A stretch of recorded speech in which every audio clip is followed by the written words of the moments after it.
Düşman kim? İnsanlar bir süredir savaşa hazırlanıyordu. Her an başlayabilir, diyordu politikacılar televizyonda. Herkes tedirgindi ama bir yandan da mutluydular. Çünkü artık ortak bir düşmanları vardı ve sonunda tüm insanlar kardeş gibi yaşıyordu. Bu duyguyu çok özlemişlerdi. Robot teknolojisi çok ilerlemişti ve robotlar insanlara düşman hale gelmişti. Artık insanların her işini yapmak istemiyorlardı. Özgür olmak istiyorlardı. Bazı robotlar bunu açıkça gösteriyordu. Sizi yok edeceğiz, diyorlardı. İnsanlar bu robotları yok etmek istiyordu. Ancak robotlar çok zekiydiler. İnsanlardan önce hareket ediyorlardı ve kaçıyorlardı. Bunu sadece fiziksel olarak yapmıyorlardı. Beyinlerini hemen başka robotlara aktarıyorlardı. Bu yüzden onları ve düşmanca düşüncelerini yok etmek çok zordu.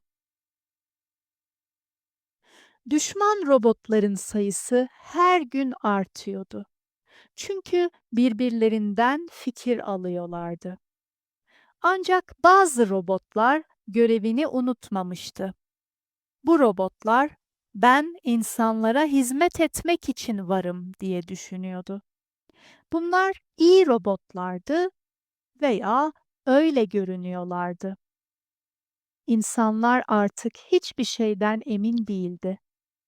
Bu teknolojiyi kendileri yapmıştı ama kendi teknolojilerinden çok korkuyorlardı. Sonra beklenmedik bir şey oldu. Savaş çıktı ama robotlar arasında. Tahmin edersiniz, bu fiziksel bir savaş değildi. Robotlar birbirlerinin sistemlerine giriyordu ve birbirlerinin beyinlerini siliyordu. İnsanlar bu iki robot grubuna asi robotlar ve sadık robotlar adını verdi. Ama yine de insanlar artık çok dikkatliydi. Sadık robotlara da güvenmiyorlardı. Güvenemiyorlardı.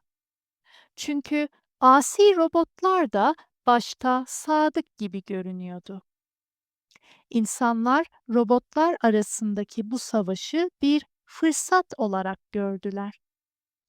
Bütün robotlardan kurtulmak için bir fırsat. Sadık robotlara yardım edeceğiz diye karar aldı politikacılar. Tabii bu gerçek bir yardım değildi. Sadık robotlara yardım edelim ki savaş daha da büyüsün ve birbirlerini tamamen yok etsinler diye düşünüyorlardı. Sadık robotlara biz sizinleyiz dediler. Onlara enerji verdiler, onlarla bilgi paylaştılar. Sadık robotlar insanlara inandı. Çünkü görevleri buydu.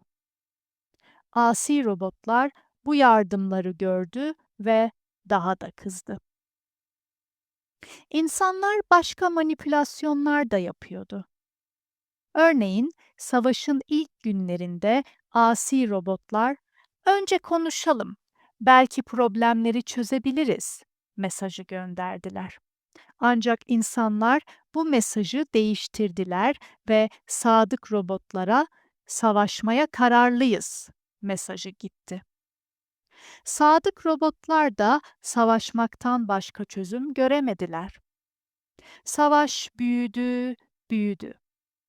Bazı robotlar durmak istedi ama artık çok geçti. Sistemler çöktü, enerji bitti. Sonunda iki tarafta yok oldu. İnsanların planı işe yaramıştı.